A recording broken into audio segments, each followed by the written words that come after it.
Hello again, it's your friendly heavy physics teacher here with a lesson for my Regents Physics class. This is now for Unit 10, Lesson 1, and we're going to introduce the concept of magnetism. Magnetism is a force, and what gives rise to magnetism in materials. Okay, so give me a moment to set up a few demos. Okay, magnetism. All right, what is it? Well, you've all experienced these things. Okay, this is known as a bar magnet, permanent magnet. And what is it about this thing that allows it to do this to a nail or this to a bunch of pins,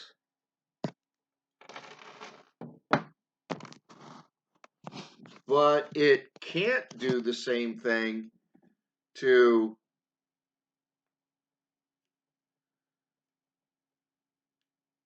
notice? Okay, so why is it that this has this strange, mysterious attraction to certain kinds of metals, but not to other kinds of metals? All right. And basically, it has to do with how the electrons are moving around the atoms inside this. But way back when, in the time of the Egyptians, in the time of the Greeks, in the time of the Sumerians and the Arabs, the early days of the Arabs, they didn't know about all that. All they knew is there existed this force. And there were certain natural rocks in the earth, which, when you pulled them out, would create these attractions to iron. And it was particularly iron that seemed to get this special interaction going. Time was thought to be occult, mysterious. There's no apparent reasoning for this. Today, we know that the reason for this attraction, this magnetism between this and other metals, has to do with how the electrons around the atoms in the material in this are moving and are oriented. Okay, so some definitions. Okay, magnetism. Magnetism is a force of attraction or repulsion that results from the motion of charged particles. Motion of charged particles. Okay, so electrons, protons, and even ions, all right, atoms with a charge, ions, all produce magnetism when they move. Let me repeat that. Electrons, negatively charged. Protons, positively charged. Ions, could be either, positive or negative, if they are made to move in some fashion. When they move, they produce magnetism. Now, electrons and protons have intrinsic magnetism called their magnetic spin. All right. What this means is that when an electron is just sitting there in space, it could be the space around an atom, or it could be, really out there space, like the air in the room. It has its own kind of motion. You can think of it sitting there spinning around like the Earth spins in space, except that it's spinning around itself and it's acting like a top or a gyroscope. And that spin, that quote unquote spin, is what's creating the magnetism, the intrinsic magnetism that an electron has. Okay? So, magnetic materials will have different amounts of magnetism in them based on how the electrons are paired around the atoms. Okay? The pairing of electrons in the atoms of this or this, or this, all determine what level, what kind of magnetic property that they will have with regard to each other. Okay. Since an electron has its own magnetism simply by existing in space and sitting there spinning in place, or a proton has its own magnetism because it's existing in the nucleus, or if we're talking about a hydrogen atom, it's on its own, all right, and it'll be spinning around, sitting there moving on its own. That's making its own magnetism, all right. So how these interact depend on whether or not those electrons get paired up with other electrons. Okay, I'm going to have to ask you to remember your chemistry class. I know that's deep, dark past for a lot of you, but in your chemistry class, you were taught about the orbitals of the electrons. And the first orbit, there were 2 electrons in it. Okay, and if it's filled, you get those 2 electrons. And interestingly enough, the spin of the one electron forces the other electron to spin in the opposite direction. Okay, and so that, as it moves around the nucleus, that will cancel the overall magnetism of both of them. Okay, then you get the next orbital, the next one out, and that has 8 electrons that can go into it. Well, if you have an atom that has the 2 in the middle and then just 1 orbiting it, that metal, usually the alkali metals, can have magnetic properties. Now, they are so strongly chemical reactive that they're tending to give that electron away so quickly we don't notice their magnetic properties. We're noticing their chemical properties, okay?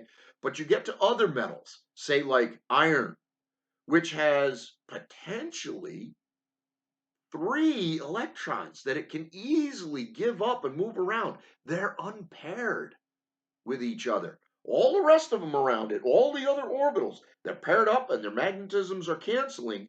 But these 3 electrons that are outside in the valence boundaries of the atom, they're unpaired. They're unpaired. And so they can exhibit magnetic properties. And so the iron that's in this bar, the electrons have all been induced to move in a particular pattern, and you add up all the magnetism of all those electrons, and next thing you know, the thing's a magnet. Okay? So, what do we mean by magnetic materials?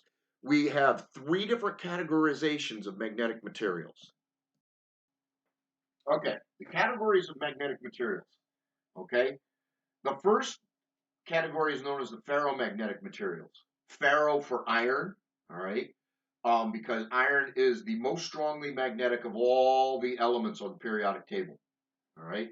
And so basically anything that we call a ferromagnetic material is something that has strong intrinsic magnetic properties, all right. So for instance, iron, nickel, and cobalt are the 3 very, very strongest elements with magnetic properties. You can easily turn them into permanent magnets. You can easily induce their natural magnetism from all of their unpaired electrons into maintaining a particular orbit, maintaining a particular motion within the material that causes them to be not just exhibit magnetic properties, but to make those properties kind of permanent or last for a very, very, very long period of time. Paramagnetic. These are weak or marginal magnetic properties. All right, they either have very weak magnetic properties or no magnetic properties, and a lot has to do with the fact that their electrons interact more strongly in their materials than they do than these metals do. Okay, so aluminum or tin, even oxygen. Oxygen is an example of a paramagnetic material. Yes, it's a gas, but it's affected very weakly by magnetism. And then the last category is known as diamagnetic. All right, diamagnetic materials can, in a lot of instances, actually repel an external magnetic field. Generally, they will have little or no magnetic interaction with an external magnetic field. Examples of diamagnetic materials are gold, silver, silicon, helium, neon. There's others on the periodic table that exhibit these properties. Notice that gold and silver, metals, all right, obviously valuable metals. Gold and silver are also really good conductors of electricity. But even though they may be conductors of electricity, doesn't mean that they are magnetic. Even though they may have, the ability to let electrons move easily, especially silver, doesn't mean that the electrons that are in them when there's no electricity flowing through them are magnetic, producing a magnetic effect that we would notice. Okay? So, how does that work in a material? We have come up with a concept called magnetic domains. And magnetic domains can be thought of as regions of atoms within a material that have similar electron motion. Okay? So if you think of the metal as having a crystal lattice, that's why it maintains its shape. Okay? That crystal lattice, the crystal is made up of repeating patterns of atoms. So within a given crystal structure within that material, all the electrons are moving in a similar fashion within that particular crystal lattice structure. And so you can think of that as if it were a tiny magnet inside the material. Okay? So if the material is unmagnetized, it means you've got a random domain orientation. All of the domains in the material are randomly arranged. So their magnetism is essentially canceling. All right? When the material becomes magnetized, then that means that the domains all have a parallel orientation, or they have a specific direction of orientation within the material. And so that's why this is permanently magnet. All the domains are aligned, and so they are lined up so that they are making this whole thing act as a single. It's the sum of all the magnetism of all the domains. Okay? Where with the nail is unmagnetized. And so you can think of all of the domains in here having a random kind of orientation or arrangement to their crystal structure. I mean, the crystal structure isn't moving around, but the electrons within that crystal structure, within one crystal, they're moving up, within another crystal, they're moving down, so on and so forth, and that produces a magnetism that cancels out. Okay? Now, I'll get to the bottom here, magnetic storage, in a little bit. So, here we go.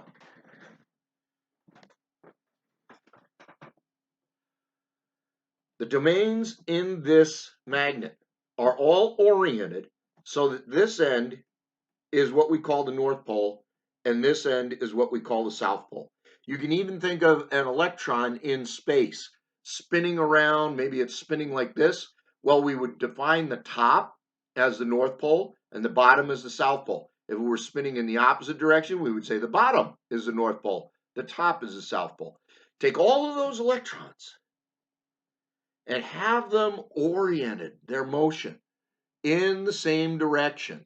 And then you're going to get a situation where the domains of the material all line up. And when you add all that together, dun dun dun dun dun, you get a magnet, a permanent magnet. Okay, that's what's going on here. Right now, in this nail, all the domains are randomly arranged. The electrons have a random orientation relative to each other in this nail. Take an external magnetic field and bring it next to it, and now you force all the domains in this end to orient to the domains that are in the magnet. All the domains that are in the middle of the nail now orient to the domains that are in this end of the nail, and that gets to this end, and all of those domains at this end are now oriented in the same fashion as they are here in this nail. Here, or I should say here in the magnet, so on. Okay? And so what that means is, without any magnetism,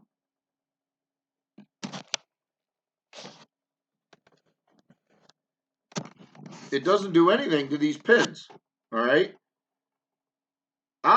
There's just a little bit of magnetism from when I use this nail on other occasions, all right?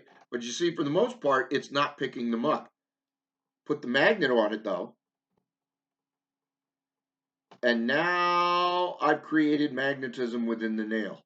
Take the magnet away, it keeps that magnetism for a little while, but notice it's relatively easy to break it, and now it's very, the magnetism that remains is very weak at all. Think about what the nail is doing to the domains in the pin. Okay, so that's what makes these magnetic. Now, one of the reasons we call it North and South Pole is because the ancients basically discovered that they could do this with those really old rocks that they found in the earth.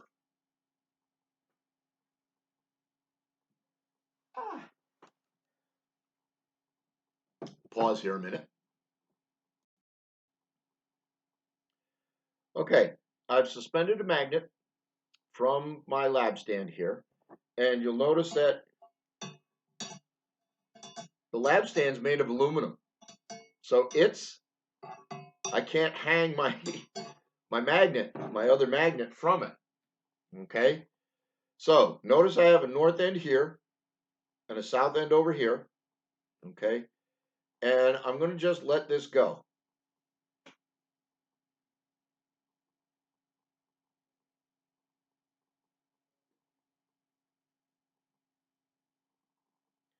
Once again, I'm going to turn it so it's oriented like this. So toward you is north, toward me is south.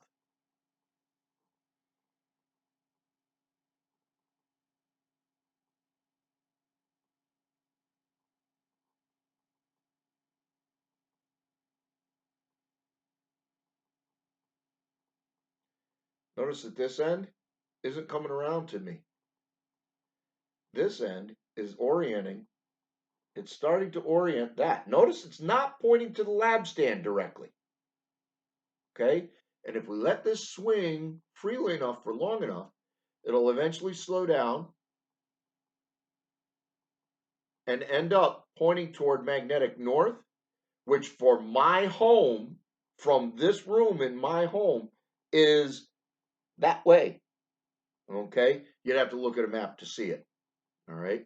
But suffice to say that when I started with it like this, it doesn't want to stay here. As a matter of fact, I'm going to turn it around so it's opposite that.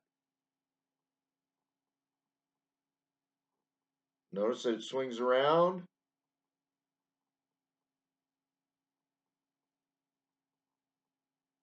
And interestingly, it's going to speed up as it does that because as it swings in, it repels. All right. So if I slow it down enough, notice it gets to a point where it's going to go back and forth between that. Well, what's causing it to do that? What big, huge magnet am I nearby that's making it do that? Notice that if I bring another one of these near it,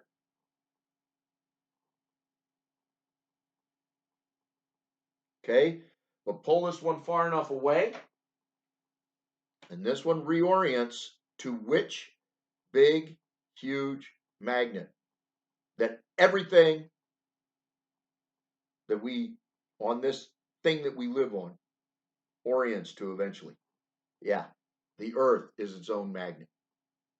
Okay? All right. Once we figured out the idea of domains, once we kind of invented that to explain what was going on in the material, we then realized that if we can physically arrange the domains of a material and keep them that way, we can cause magnetic interactions that then can be read by other magnets. And those other magnets will be vibrated as we move by it with the magnetism, and that vibration can set up a signal. Aha, so this creates magnetic storage. And so that's how computer hard drives and ATM cards and credit cards, VHS tapes, and audio cassette tapes. That's the principle on which they are all storing information. It's by the orientation of the domains on those tapes. Okay? So, thank you very much for watching the video on an introduction to magnetism. Okay, we'll have our meeting in a little while to discuss this, to talk about this.